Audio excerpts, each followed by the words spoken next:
You're listening to Future Artifacts FM, a bi-monthly podcast and broadcast featuring speculative fiction audio works by artists and writers, produced and presented by Nina Davies, Rebecca Edwards, and Niamh Schmidtke on RTM, and also available wherever you get your podcasts. The programme focuses on fictional works intended for broadcast to carve out a better understanding of the now by exploring various interpretations of the future.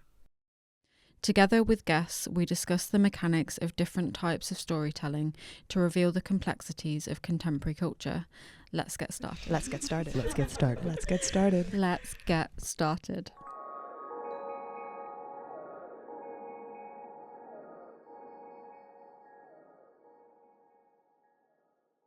This miniseries is commissioned by Henry Moore Institute to accompany their exhibition Phantasmogoria, Folkloric Sculpture for the Digital Age, open 15th May 2026 to 30th of August 2026. For more information, just visit the Henry Moore Institute website.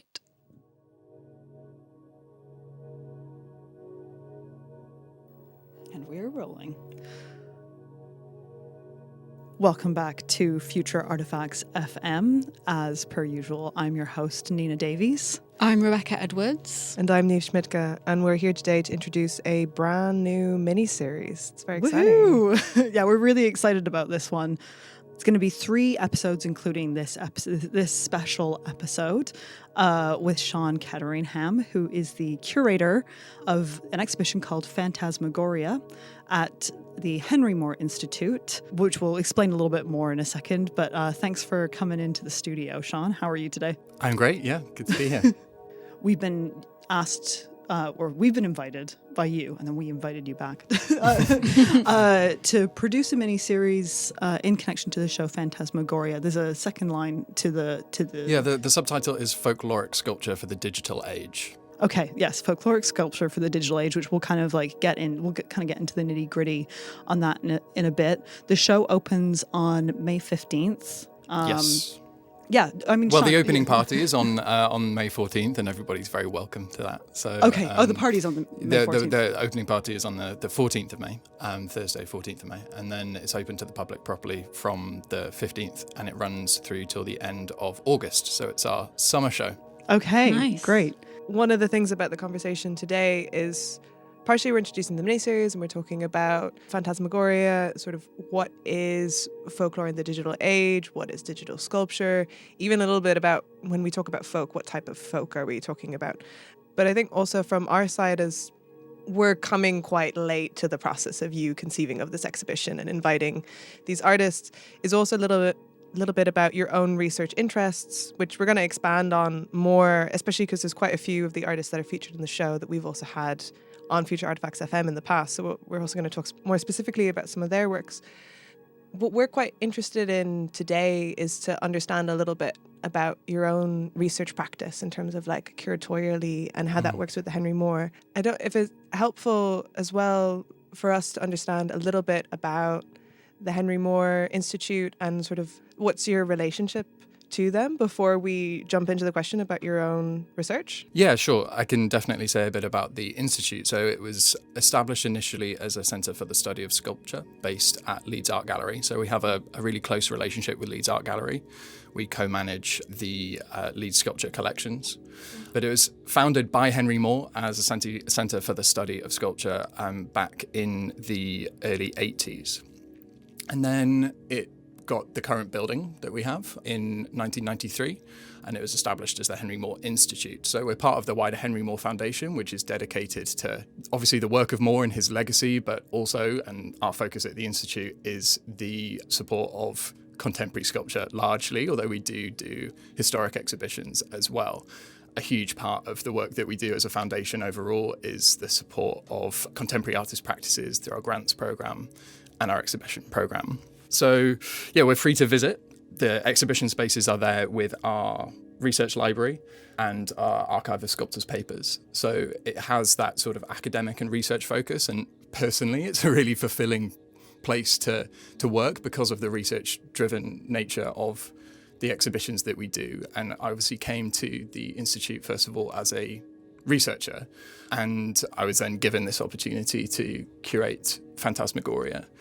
Did you know that you would be curating an exhibition when you started the fellowship? When I first joined the Institute, no, Okay. not at all. But when I was stepping into the role of assistant curator, I had a pretty good idea of the challenge that was before me.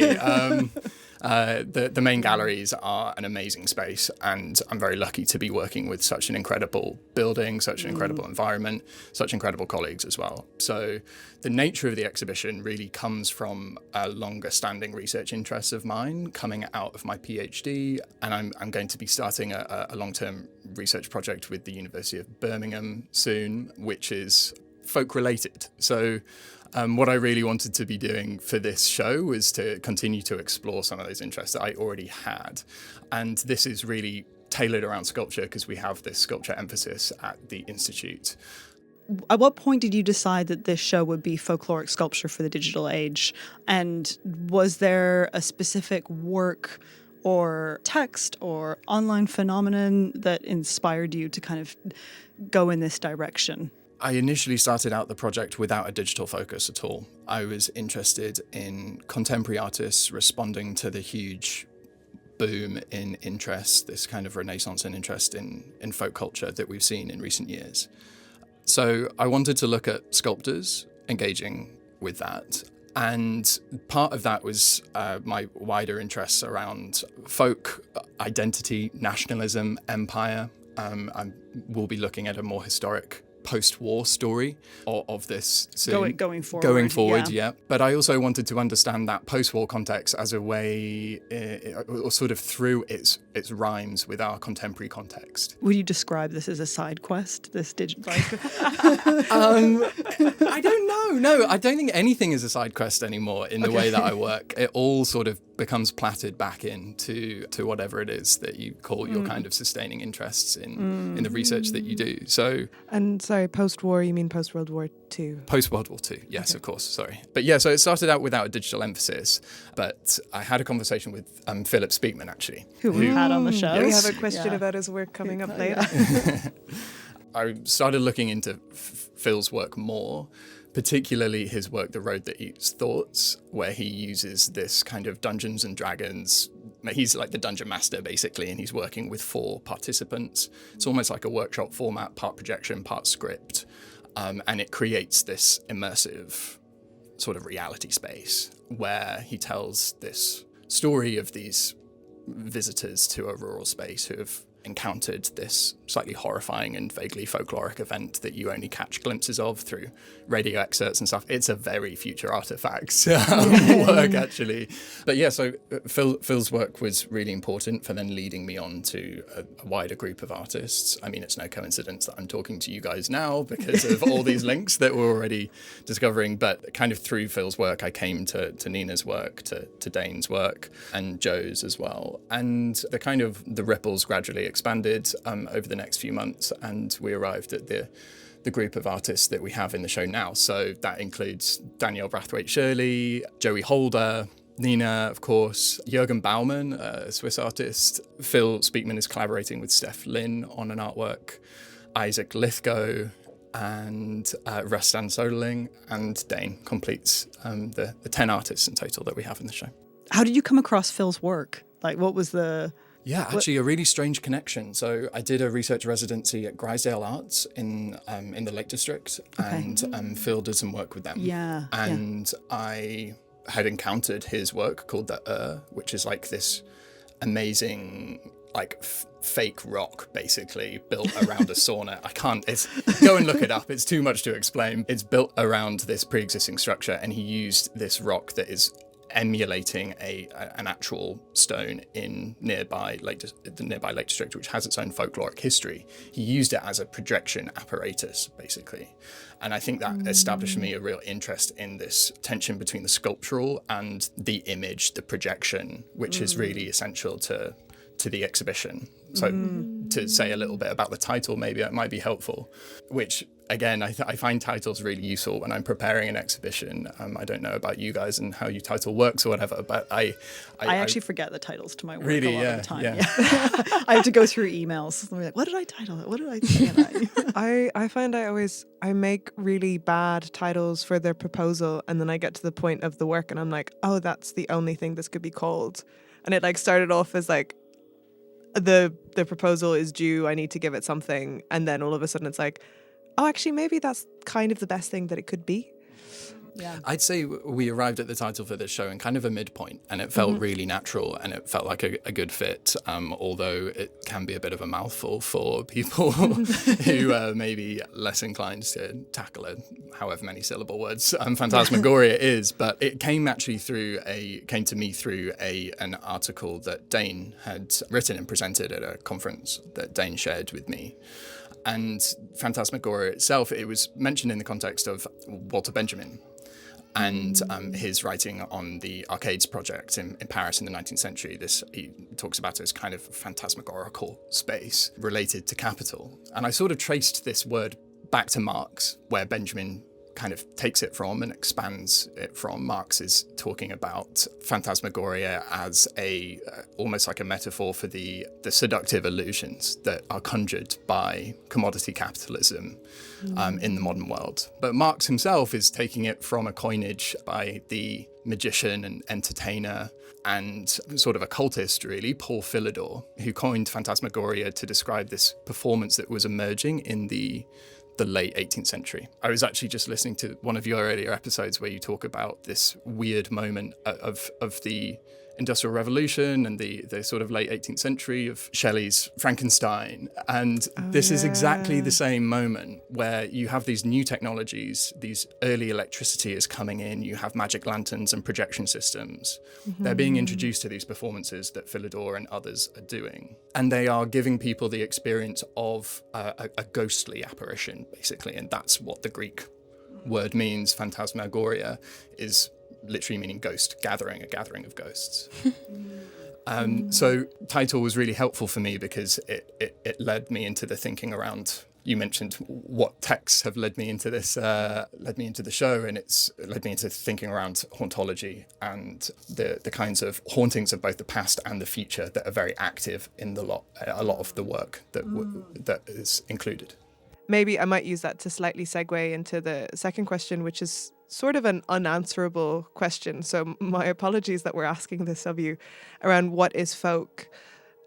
And I guess maybe specifically here it'd be helpful to ask about like the types of folk that are being addressed in this exhibition in terms of to like break it down something smaller.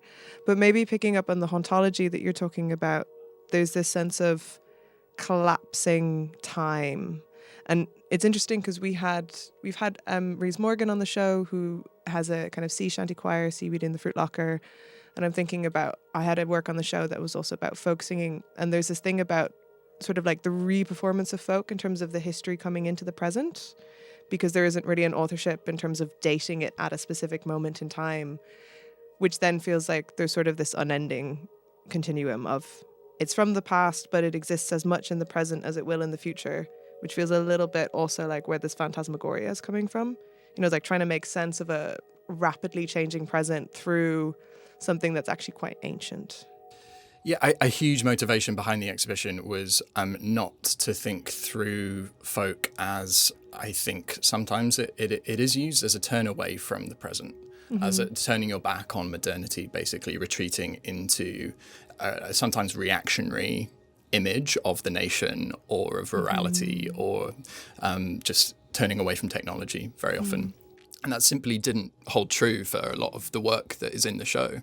I think the work that's in the show displays the fact that there's a real range of engagements with folk in contemporary practice at the moment, and touching on magic and plenty of other elements like masking, guising, looking at you, Nina, like misrule, this idea of, in folkloric customs, of turning authoritative structures on their heads. And could you just, I'm interested in that.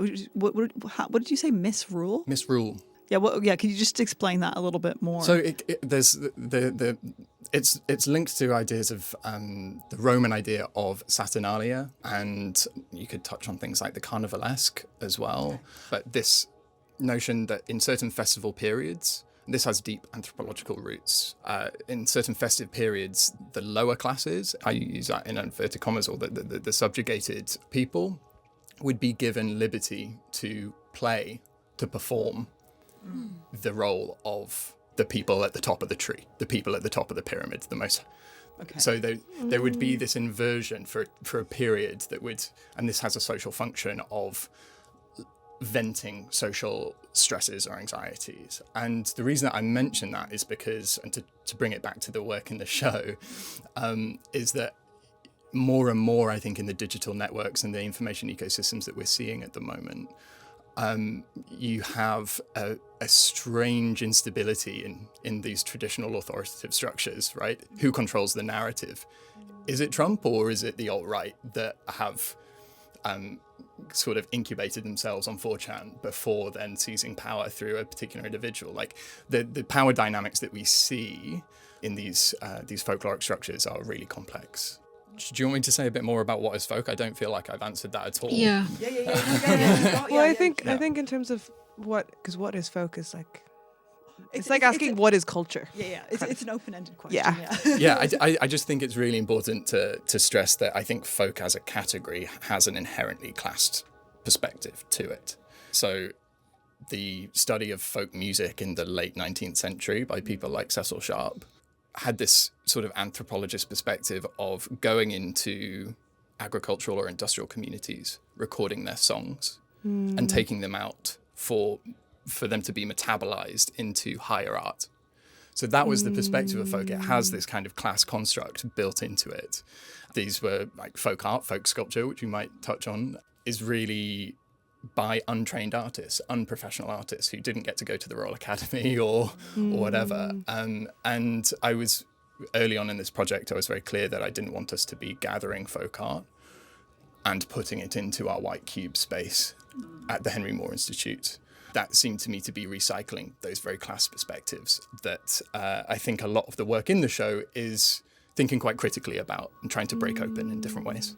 It's making me think about, there's this really incredible artist. So I've done quite a bit of work and spent a lot of time at Askeaton Contemporary Arts in Limerick, which is like southwest of Ireland. It's kind of southern point of Shannon Estuary. And they work with this incredible local artist, Shawnee Barron. He never trained. He didn't even finish school. He's known as a sean-nós, which is like it's like a storyteller in Irish Oscuelga. And he was always making and carving things and acting as characters and telling like pure creative soul. Like he's a sweetheart. He's so really, really nice. Michelle Hargan, who's the director of Askeaton of ACA, she encountered his work because he was just around the town. He lives in the same town as her, and he made these beautiful walking sticks. He'd go and find bits of wood and then carve them into creatures, and then he'd trade them with people for pints and cigarettes. That was like what you do. And she would see these, and she's like, "These are beautiful. Like you've sealed these gorgeous wooden things." And there's this creature, and like I went to a studio in the summer, and he had this amazing. He'd found this bit of driftwood that looks kind of like a tortoise shell, and then there's a hole in the underneath where he's put another bit of wood, and so the head bobs up and down, and there's this weird bit of sap that comes out the side of the head that looks like the turtle is drooling, and they're just really like expressive, beautiful creatures, all of the work. But there's a thing where like his work would be kind of classified under this folk art tradition, and what Michelle and Sean Lynch, who's also I know Sean Lynch's work. We showed him a few years ago at the institute. Yeah. And so they work a lot. They work a lot with Shawnee. Like they've made 3 publications of his work, and they have to keep on restocking it because it sells out. Because there's so much desire and interest for, I think, a practice that isn't. I mean, on this show we feature a lot of kind of very conceptual, research-heavy practice, and I think what Shawnee's practice is it's so material and sort of embodied of like how he moves through the world, and that's I think partially because of kind of who he is as a person, but also like he didn't go to art school, and now there's a much more of a stronger interest in kind of showing that type of work that would classically be being like, oh, this is folk art. and therefore relegated to something that cannot engage with contemporary art sector or commercial art sector. But now Shawnee's just had a show in Chicago. He showed in Paris last year. He had a big show in the Douglas Hyde Gallery in Dublin, which is the gallery in Trinity College. Like he's doing really, really well. But there's definitely this, I think, this growing interest in like, how do we break down those barriers of like, what is folk art? What is, what is fine art? What, inverted commas, what is folk it's art? only folk when it is observed. Yeah. Right. And to be observed implies an external observer that is separate from the system that they're observing. Right. And so you have to be like an anthropologist. to anybody else, folk culture is just culture. It's just what you live amongst. And I love this line from Jennifer Reed, who's a Lancashire folk singer I saw recently, where she says, folk is a JD bag. Right, Like and a drawstring I think that's bag. interesting from a few different perspectives, because it's it's plastic, it's mass produced, it's completely ubiquitous. It is not unique, but it might be unique in the way that it's used, and that runs against our standard definitions of what the folk object should be, which is handcrafted, unique, local, all of those things. Well, that kind of brings me on to a question I had around the digital angle of this show. We've kind of discussed a little bit about what, I guess, traditional folklore is, or the folkloric within art, but you're looking at this specifically from the digital age. So when I'm thinking about a digital folklore, I'm instantly thinking about the millennium bug. If I'm thinking of folklore as being these kind of like old wives' tales or these myths or these like traditions or beliefs that are passed down, that's the earliest example I can think of like a digital folkloric tale, is like the millennium bug that was going to wipe the internet. So it was a programmatic error. So before the year 2000, the way that dates were listed was a particular way, and then they were scared that when it got to like 00, that it would like reset everything, because they had they had spaces for 2 of the years rather than 4. Yeah. My parents were both working for Microsoft at the time, and they were given mobile phones for the first time because they were so worried about the millennium bug that they were on call. Oh my goodness. When it turned 2000. That's such a great bit of... Is that law? I think that might be law. Yeah, that counts as lore. So I'm thinking about that, but then also maybe more modern day contemporary folklore that maybe circulates through 4chan or Reddit or meme culture or Facebook Marketplace or wherever. So I'm kind of thinking, I'm wondering where your head is at with that as well. Yeah, you mentioned the millennium bug thing, and I was going back to this idea. It was a big thing for the cybernetic culture research unit. I keep on saying call it an institute. It definitely wasn't an institute. It was anything but an institute. The CCRU? Yeah, the CCRU, yeah. And their idea of retro-contamination in the sense that the ancient past is already caught up in the future, and the future in that past. And it's just this kind of knotted thing.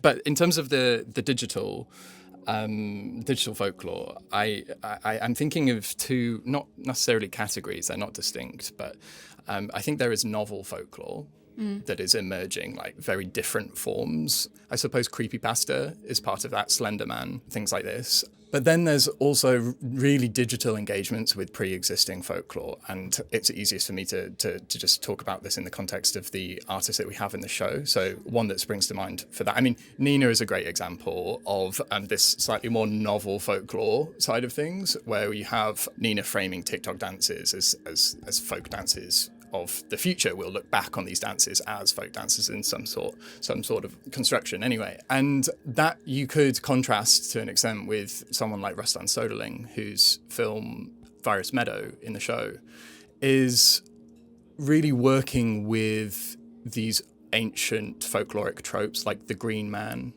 which has a fascinating history, by the way. First came into Britain from Arabian sources, manuscript sources, marginalia, basically.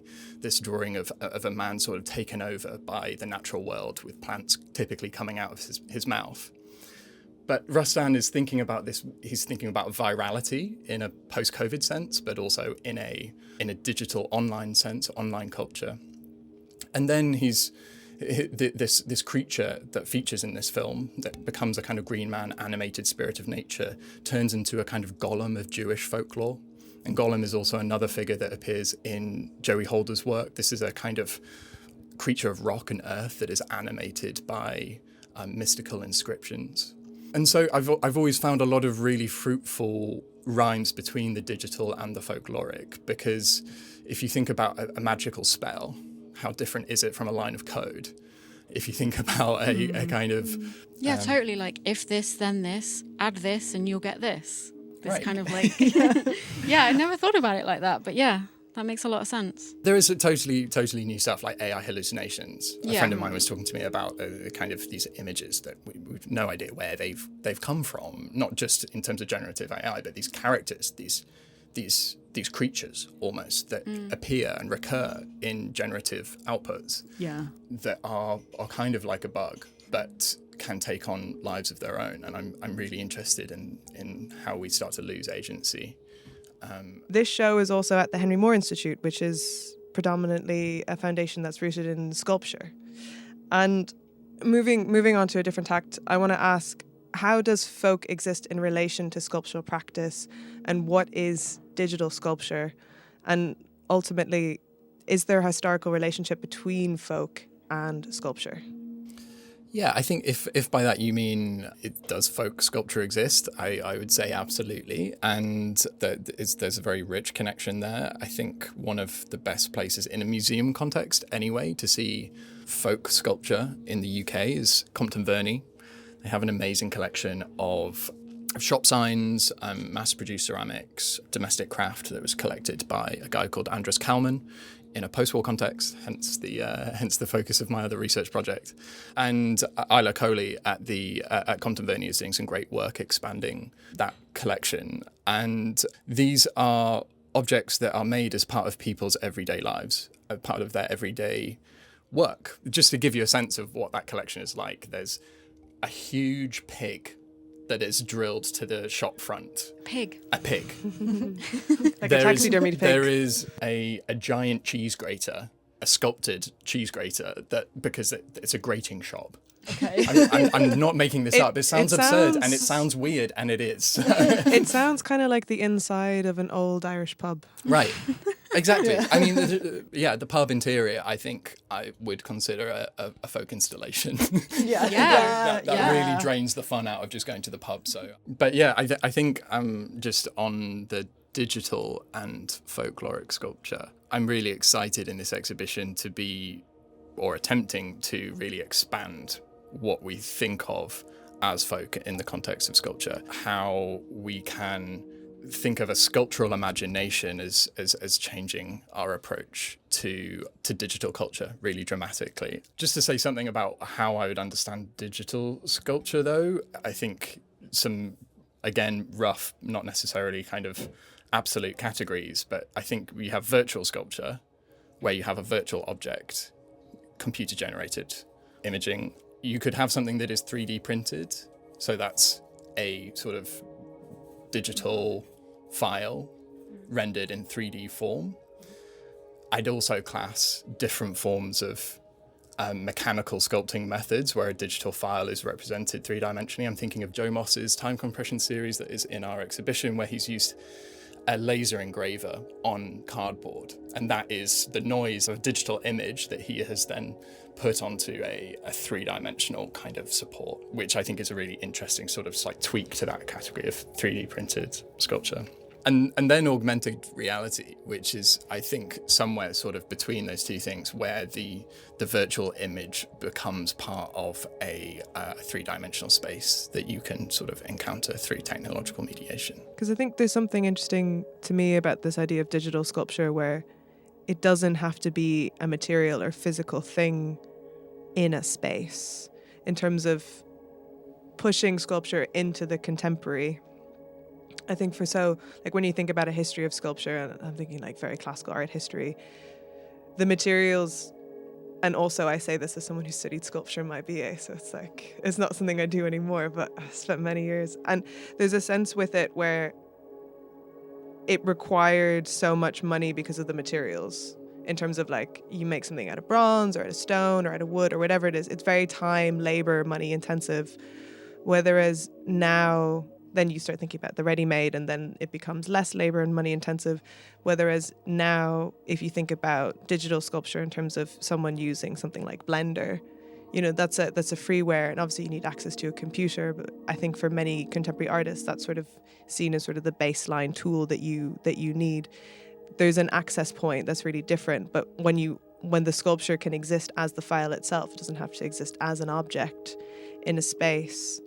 Like I'm thinking about lots of projects that are around repatriation and sort of digitally scanning sort of like artifacts from museums, and then artists then manipulating those, like Rebecca Romero, who's been on the podcast. Like a lot of her practice is about kind of thinking about these artifacts. Mauritian Alahari as well, scanning artifacts in Iran that have bullet holes in them to make sure that they're classified. It's kind of a little bit like Danielle's work in the sense of trying to archive something that is gonna not be there forever, I guess. Or yeah, but there's a sense of the ephemeral and the immaterial that I think is really interesting in terms of pushing sculpture forward through the contemporary, especially as we live in this digital age where less and less is material, like our physical things we can pick up or walk around or so forth. It's like it's in the phone, it's in the screen, it's in a piece of media, rather than this is a freestanding sculpture that I walk around. And I understand that there's freestanding sculpture that's existing in this exhibition as well. That's part of my interest in sort of where digital sculpture sort of takes the conversation around sculpture, especially at an institute like the Henry Moore. Yeah, absolutely. And I've been really interested in this through the development of the exhibition. I really wanted the show to emphasize the materiality of the digital networks that we're inhabiting. So obviously there's a lot of talk about this already. And on a straightforward level, it's about the server farms or the devices, literally our phones, our laptops, that without them the digital would not exist, right? But then on a lower level and a more exciting level, I think those online subcultural communities that we've been talking about already, these 4chan servers, these Discord communities, really celebrate. I say they because I'm not part of that community. I'm not trying to other them there, but they really celebrate the materiality of the internet. And you can also see through the recent political history how those communities and the kind of conversations that they're having, the kinds of narratives, the types of myths, the types of folklore that they're generating have a really dramatic impact on our physical world, on our lived reality. And I think sculpture is really well placed to help us understand those connections better. I think we're politically compromised, and we are creatively vulnerable. If we maybe creatively vulnerable is a good thing, but we're creatively compromised as well if we don't understand how these digital processes are material. And I came across a brilliant project recently by Kate Crawford and Vladan Jola called Calculating Empires. This project's amazing. Have you already mentioned it on the show? No. Potentially, but I think I have given this as a reference to So. I think I sent it to you sent it to me. because That's how I saw it heard at the KW show. Yeah. The one that Dane was in. The one that Dane was in, yeah. I can't What was remember it what it was called? called. Poetics of Encryption. Yes. Yeah, amazing show, amazing project. But yes, please, for our listeners who don't know. Well, yeah, I think it's an amazing research project that is kind of graphically represented on this webpage that clearly shows how so many of the digital technologies that we live amongst at the moment are rooted in far, far earlier forms of technology and power and forms of surveillance and penal structures, how they all operate and generate the supposedly immaterial digital culture that we find ourselves in today. And I thought that was a particularly relevant project to Phantasmogoria, because if you look across the work of Phil and Steph, Dane, Rustan, Danielle, their work is often looking back to these earlier centuries and making reference to some of those structures and how they've evolved into the digital culture of 2026. Maybe going back to kind of what you were talking about with like kind of the immaterialness of like digital sculpture, I was just kind of thinking about like one of my like really early films about the commodification of dance in online game platforms like emotes, and how like I'd made this video about like how dance is turned into like a commodity that you can buy, and you don't need a body to dance it anymore. It's like the same thing for dance as when the record was created for music. It was like turned into an object, but it was a digital object, but still it was like this thing that you could buy, which you could never, with dance, you would never be able to turn into an actual physical, like material product, but it's somehow been able to become materialized through digital platforms. So I wonder whether there are kind of some things that become materialized in online spaces that could never be materialized in real spaces, if that makes sense. Yeah. Yeah, it's a really tough concept, that, but I've been thinking about the way in which these digital forms change the way we think, the way we move, the way we build, the way we create in so many different aspects. And I think a sculptural imagination really gets us somewhere here, because it's often in conversation with architectural considerations as well, and the social structures that are sort of woven into those. Yeah, it's just making me think about, but maybe just because I saw a group of architecture students, we were reviewing their projects on Thursday, and they make renders and versions of their projects with Rhino or with SketchUp files, and so you quite literally have the digital version of a whole building. And kind of in architectural practice now, that's very much used as a way to understand the different views and sites of kind of how a structure works. And so in that case, almost like the digital building becomes the justification of the physical building, which isn't quite what digital sculpture is doing, but there's this question that's starting to emerge now, particularly in architectural practice, or it potentially is just one in the studio in which I'm teaching, where we're asking kind of, when do you need to make a building anymore? And so part of that is understanding firstly like the climate impact of kind of making a building, kind of pouring concrete, construction of steel, yada yada. So then if we're not making physical buildings, do we make digital buildings? And then does that fulfill the kind of desire or the purpose or so forth, in the same way that making digital sculpture kind of relinquishes you from the financial material burden of a full physical sculpture? Does that happen in kind of architectural practice? Like, how does that? That's just reminding me of Decentraland, where people were spending like thousands of pounds on pixels of land to build their McMansions and stuff, but that's collapsed now, and they've lost all of that money. I also think that there's so many ways that the digital world can be commodified and become like a material thing in that way. Like you have to, yes, there's amazing stuff in like crowdsourced modes of access, but often people are they're still buying hardware, they're still buying software, they're still buying assets online.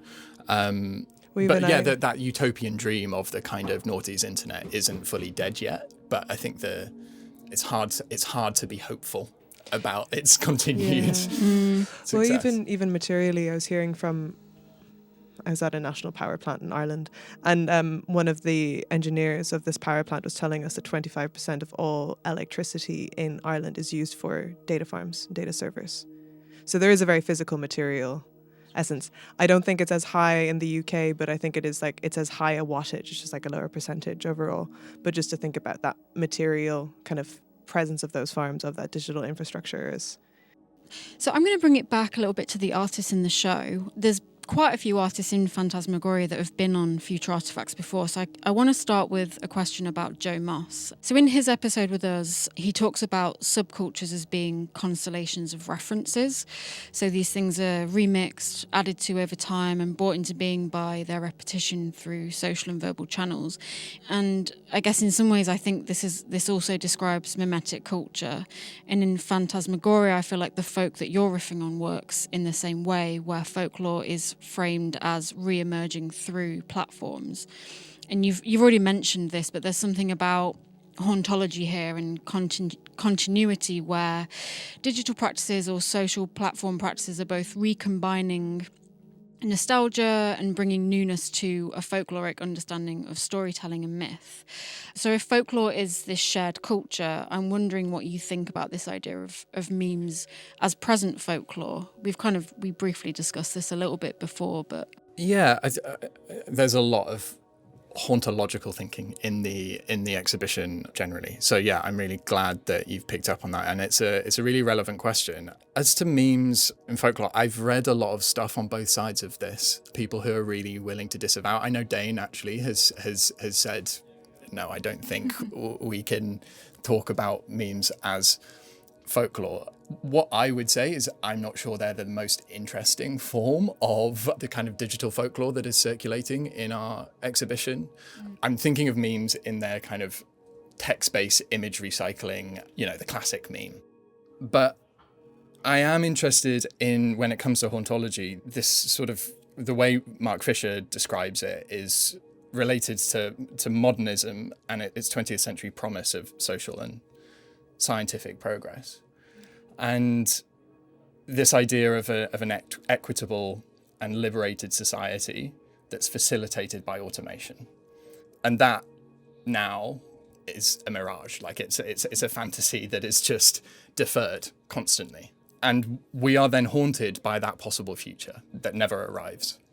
These various types of speculative future that are circulating in the exhibition are part of that. What we have instead is this very alluring glimmer of the iPhone screen and AI-generated imagery, part of that utopian vision, but we peel that away and we get this sort of feudal, aggressively oligarchic economic system, this sort of techno-feudalist world that Vanus Varoufakis has spoken about. And underneath that, originality is very, very thin. We are just in this loop of recursion, and that's part of Mark Fisher's idea of hauntology. The meme within that, I don't think it gives us an off-ramp. I don't think it allows us to imagine alternatives that easily. Whereas thinking of Daniel Brathwaite-Shirley's work in our show, or Joey Holder's installation, when you have these spaces as they are communal, they are both of those projects operate online, by the way. You can play those games or you can chat with Joey's chatbots online, but you have to enter that space in order to activate those works to the fullest extent. It has to become a kind of spatial, sculptural experience. And I think that then allows for something that is beyond conventional meme culture, to try and bring it back to your question slightly, if that is linking up. Yeah, I mean, I think maybe memes was perhaps the wrong term to use. I was just thinking about the way that they sort of percolate through internet cultures, and they're kind of beyond as well. They get into the news, they're not just part of that internet subculture space. They're kind of more broad, and I think that's how I see folklore as well. But well, I mean, I sort of sometimes see memes not just as like memes in that sort of static. I sort of have this idea that like memes are almost like it's like this language that is forming, and memes it encapsulates kind of like a feeling. So when I was like looking at TikTok, like when it first was kind of emerging, I sort of felt like if memes are the words, like TikToks are the sentences that are starting to form from the words. Like so, and then if TikToks are the sentences, then a bunch of TikToks put together might actually tell a story. And so that it's sort of, memes are sort of like the early forms of this language, like beginning to kind of come together. Exactly. Yeah. So not necessarily memes in the Arthur with the fists, or the woman screaming at cat. Yeah, I think meme has become like a catch-all, hasn't it, for like this weirdness we're seeing with this kind of stuff. We're also at such an early stage with this that it hasn't had that much time to accrue history. And what I'm really interested in this project in Phantasmogoria is how we carry the past with us, or a grain of the past is always embedded in even the most brutal technological ruptures. How we can't fully escape from history, right? That spectre is always haunting us. And yeah, Marshall McLuhan's line about we march into the future, view the future through the rearview mirror. What's the quote? Yeah, something like that. Something like that. We habitually view the present through a rearview mirror. We march backwards into the future. Yeah. And I think McLuhan is also really interested in folklore, and that for me just is a really neat click for this exhibition. Moving on to another artist who we've had on the show, who also features in your show, is Most Dismal Swamp, who we've also spoken about under the name Dane. When we had Dane Sutherland on the show, who's a mastermind behind the project, he brought up the idea of folkless lore. He was speaking about it in relation to someone's work speaking back to them, and how a work can formulate its own resonances beyond what the artist intended. But I think there's something really interesting about the concept, especially in relation to digital folklore, which is so embedded in algorithms and computational processes.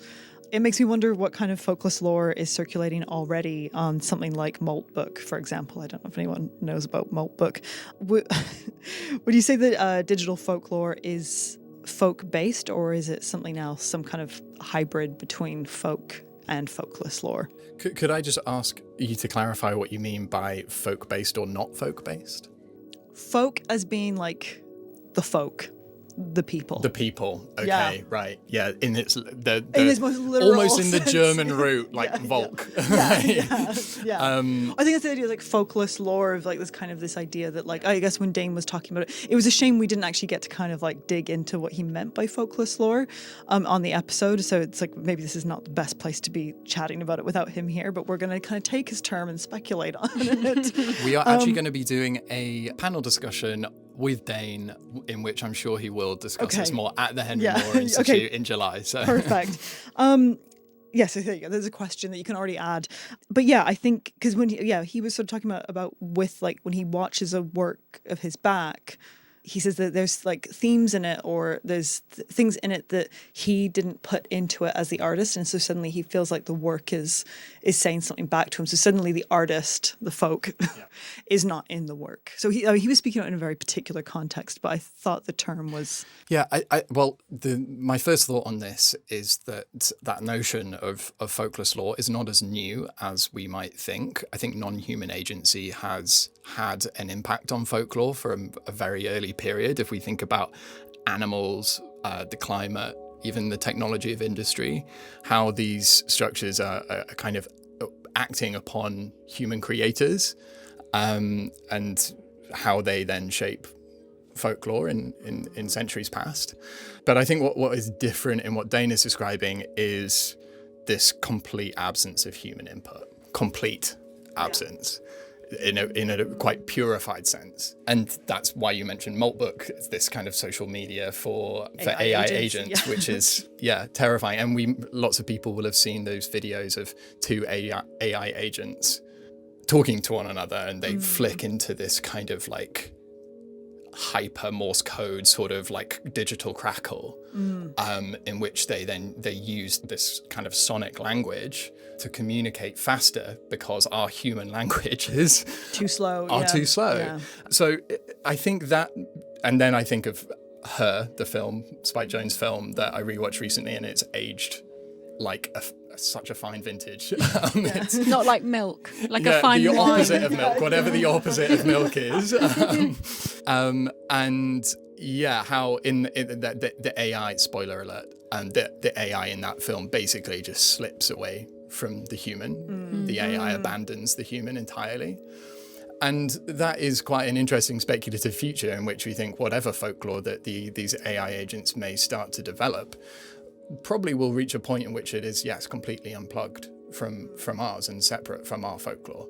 But I think in the more immediate future, we're in a really interesting phase where this sense of non-human collaboration is very active. And why these sculptural considerations of the show are all the more important, because how do we understand its tether to our material realities and the way it's shaping our world? And so the sculptural elements of the practices in the show, I think, do some of that work or help us towards some of that work. And that, for me, is always just a key contribution of the artists in society, right? To zoom right out, not to get too philosophical, but like, how can they help us think differently about some of these issues? And how can they change behaviors, actually? Because we don't just want to leave these systems to the to be quite frank, the creeps in Silicon Valley, the billionaires running companies like Palantir or the Sam Altmans and Peter Thiels of this world, because it's going to lead us down a very dark path.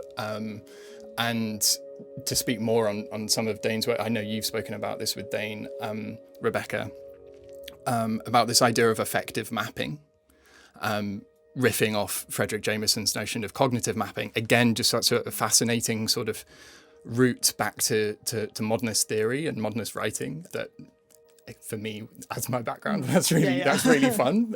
But this idea of cognitive mapping for Jameson is a sense of trying to orientate ourselves within modernity through cultural means, simply trying to understand the complexity of that system.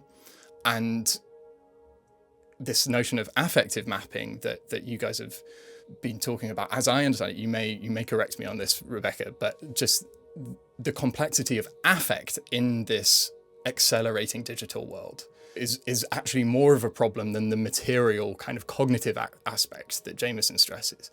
Affectively, how do we understand our world? Like, how does it make us feel? How do we still relate to people? This sense of numbness, this sense of kind of online alienation and deracination that we feel, how can we reroute ourselves, both in terms of reroute as in the routes and reroute as in paths to the future, affectively in these systems? Because I want to pick up on that sense of affect, and we spoke about Philip Speakman's work before, and he obviously, his work Reality Break was on the radio show. I think something that I'm really interested in Phil's work is how his practice examines affect, as you're talking about, but kind of through occult and horror genres as a way to generate emotional responses to metaphysical works. You know, there's a sense of kind of being in the room with it, even though it potentially is not a material thing, such as in Reality Break. That's an audio piece. It's not a performance that you're within. And in the way that you're talking about affect, in terms of, you know, there's obviously this kind of quality of kind of social media and digital infrastructures, especially social media, to sort of make you feel angry to keep you online. You know, there's an emotional affect that's happening there. And kind of folk also, like, kind of, if we think about like it's a traditional idea of folk, kind of like folk art or folk music or so forth, it's also about kind of dealing with types of affect, you know, in terms of thinking about folk music. There's a song that's called The Rocky Road to Dublin, and it's about kind of Irish emigration, and it's sort of been picked up and being used in different artist films recently. But there's a sense of affect in the song in terms of the affect of being a person of Irish diaspora, even though materially it's not there. Like, I don't need to be in the room with the music to feel the affect of it. And kind of folk music does this.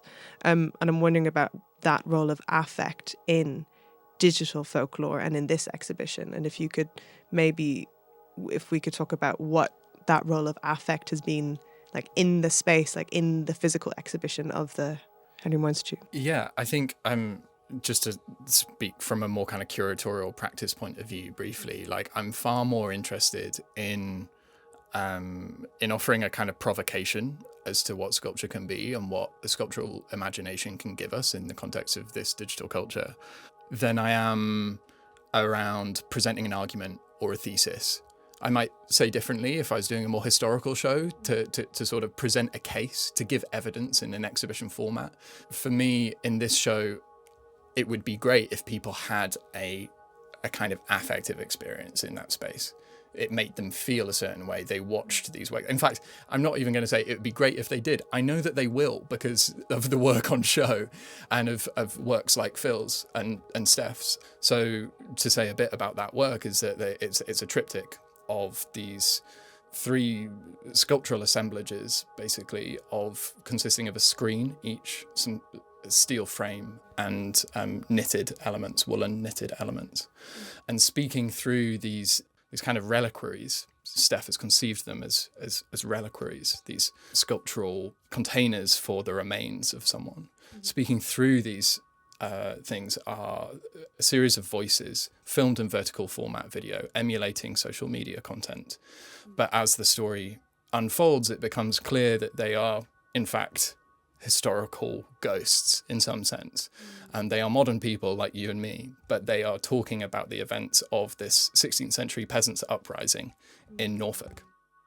And I think that has the potential to really effectively operate on someone, to make them feel a historical connection, which, speaking as a historian and thinking about historiography a lot, that's such a difficult thing. If you're writing a history book, to actually make people feel like emotionally and have an embodied connection to that history is incredibly difficult. And I think that's what Phil and Steph's work will do in this show. But I suppose they're also bringing it into a kind of sense of dread or anxiety with the sort of mimicking of the phone screen or the sort of portrait style video. They're kind of giving you a sense of familiarity there as well. Yeah, absolutely. I think we're gonna have to finish up there. Sadly, I mean, I feel like I wanted to get into like so many more of the works that you feature in the show, but I guess for all you listeners, you're just gonna have to make a trip up to Leeds and see the show for yourself.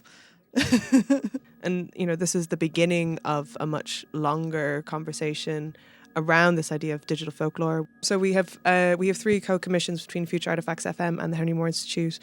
So we're starting off with Sahej Rahal, and then we're moving on to Sarah Al-Sarraj and finishing with Bassam Al-Saba. Yeah. They're going to be 3 great episodes. We're really looking forward to them. And you'll be hearing them through kind of anywhere you get your podcast and through the Henry Moore Institute website across the summer, across the duration of Phantasmogoria. Are they going to be sort of archived with Henry Moore? I imagine we will. So they will be available forever. Yeah. They'll be released each month. The exhibition is open, and this is sort of conceived as part of our expanded research program alongside the exhibition. Also in that research program, we've got Nina. You're coming up to Leeds for an In Conversation film screening and a performance.